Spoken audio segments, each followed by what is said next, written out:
जामियत रशीद में एक दिन। जामियत रशीद मुल्क का मोतबर इस्लामी दारुल उलूम है। ये मदरसा सिंध की मतमूल मजहबी शख्सियत मुफ्ती रशीद अहमद लुधियानवी ने 1977 में बनाया था। मुफ्ती साहब अपने जमाने की बाअसर दीनी शख्सियत थे। ये अफगानिस्तान में जिहाद का जमाना था। मुफ्ती साहब अफगानिस्तान और पाकिस्तान दोनों ममालिक में इज्जत की निगाह से देखे जाते थे। चुनाचे सैकड़ों की तादाद में अफगान लीडर्स मुफ्ती साहब के शागिर्द रहे। मुफ्ती साहब जाती हवालों से भी हैरान कुन इंसान थे। इंतहा दर्जे के सफाई पसंद थे। अपने जामे के गुस्ल खाने तक अपनी निगरानी में साफ कराते थे। वो दीवार के साथ खुद टेक लगाते और न किसी दूसरे को लगाने देते थे। उनका फरमाना था, इससे दीवार पर पसीने के निशान लग जाते हैं और ये जमालियाती हुस्न की तौहीन है।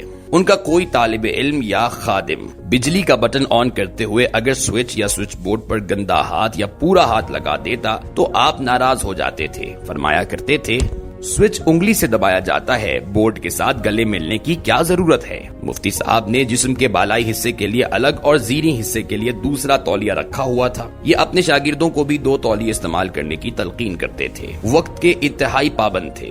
हाथ साफ करके मिलाते थे, नरम गुफ्तार भी थे और पूरी तवज्जो के साथ दूसरों की बात भी सुनते थे। मुफ्ती रशीद अहमद साहब का सन 2002 में विसाल हो गया, लेकिन ये कराची में एक शानदार मदरसा छोड़ गए। उनके बाद उनके शागिर्द खास मुफ्ती अब्दुल रहीम ने जामे की जिम्मेदारी संभाल ली और कमाल कर दिया। मेरा मुफ्ती अब्दुल रहीम और जामियत रशीद के साथ पहला तारुफ सन 2000 में हुआ। मुझे उनकी दावत मौसूल हुई और मैं पहली मर्तबा जामे आया और सच्ची बात है, मुझे उनके इंतजाम और इंसराम, कैंपस की सफाई और तालिब इल्मों के डिसिप्लिन ने बहुत हैरान किया। मैंने जिंदगी में पहली मर्तबा किसी मदरसे में स्विमिंग पूल देखा और उसमें बच्चे और उस्ताद बाकायदा स्विमिंग भी कर रहे थे। जामे का किचन साफ सुथरा था। खाने पकाने, खाना सर्व करने और खाना खाने वाले तीनों में डिसिप्लिन और सफाई थी। कैंपस में किसी जगह कोई कागज या रैपर नहीं था। जूते भी एक तरतीब से रखे हुए थे। नमाजी मस्जिद के सामने या कमरों की दहलीज पर जूते उतारकर अंदर चले जाते थे तो तालिब इल्म आकर उन्हें बाकायदा सीधा करके तरतीब से लगा देते थे ताकि मेहमान या नमाजी को बाहर निकलते वक्त जूतों का रुख न मोड़ना पड़े। ये लोग उस जमाने में ब्लड बैंक भी चला रहे थे। पूरे कराची से खून जमा करके जरूरतमंदों को मुफ्त दिया जाता था।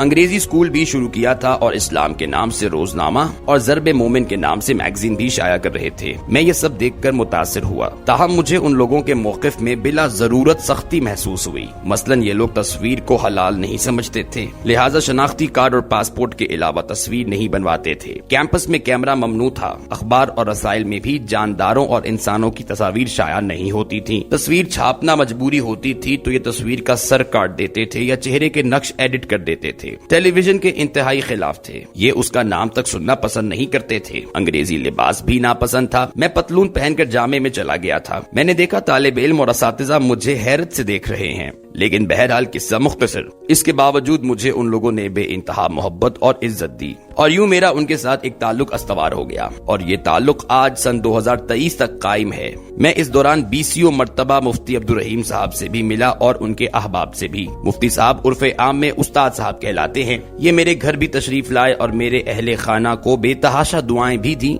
और मुझे उनके साथ उम्रे की सआदत भी नसीब हुई। मैं 2010 में जामे के कॉन्वोकेशन में शरीक हुआ था और मुझे 5 मार्च 2023 को जामे के 14वीं कॉन्वोकेशन में भी शिरकत का मौका मिला। इस तकरीब में गवर्नर सिंध कामरान टिसोरी, वजीर आला सिंध सैयद मुराद अली शाह, साबिक कोर कमांडर्स और रिटायर्ड और हाजिर सर्विस जनरल्स भी शामिल थे और मेरे दोस्त और इंतहाई मुस्बत रुझानात के मालिक सहाफी सलीम साफी भी। जामे में 22 साल में बेतहाशा तब्दीलियां आ गईं।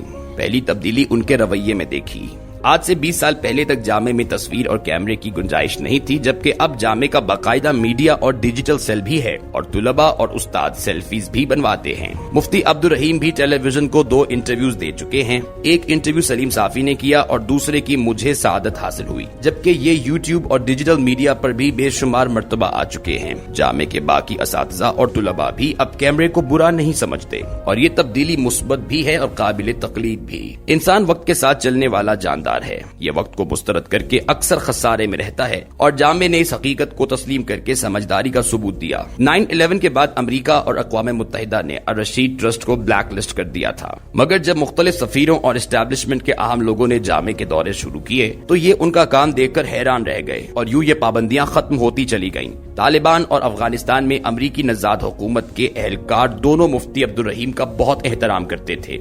مفتی صاحب نے پاک افغان تعلقات میں ہمیشہ کلیدی کردار ادا کیا۔ یہ آج بھی افغانستان کی طالبان حکومت اور پاکستان کے درمیان غلط فہمیاں دور کرنے میں پیش ہیں۔ یہ لوگ افغان ایشو کے ماہر بھی ہیں، چنانچہ ریاست اور عالمی دنیا افغانستان کی صورتحال اور روایات سمجھنے کے لیے ہمیشہ ان کے پاس آتی ہے۔ یہ لوگ دونوں ملکوں بلکہ ترکی میں بھی فلاح و بہبود کے سینکڑوں پروجیکٹس چلا رہے ہیں۔ مجھے 5 مارچ کو یہ جان کر بھی خوشی ہوئی سندھ حکومت نے جامعۃ الرشید کو الغزالی یونیورسٹی کے نام سے یونیورسٹی کا چارٹر بھی دے دیا ہے اور یہ لوگ دین اور دنیا دونوں شعبوں کی اکٹھی تعلیم دیں گے۔ مجھے یقین ہے یہ یونیورسٹی آنے والے دنوں میں عالم اسلام کی اہم ترین درسگاہ ہوگی۔ میں یہ جان کر بھی حیران رہ گیا، جامعہ میں سینکڑوں کی تعداد میں نسٹ، لمس اور UK، امریکہ اور کینیڈا کے اعلیٰ اداروں سے فارغ التحصیل طالب علم بھی زیر تعلیم ہیں۔ یہ نوجوان جدید تعلیم کے بعد قدیم اور اسلامی تعلیم کے لیے یہاں داخل ہوئے ہیں۔ طالب علموں میں doctors, engineers, soft where engineers, PhDs اور سوشل اور پیور سائنسز کے سینکڑوں طالب علم ہیں۔ یہ لوگ جدید شعبوں سے ہو کر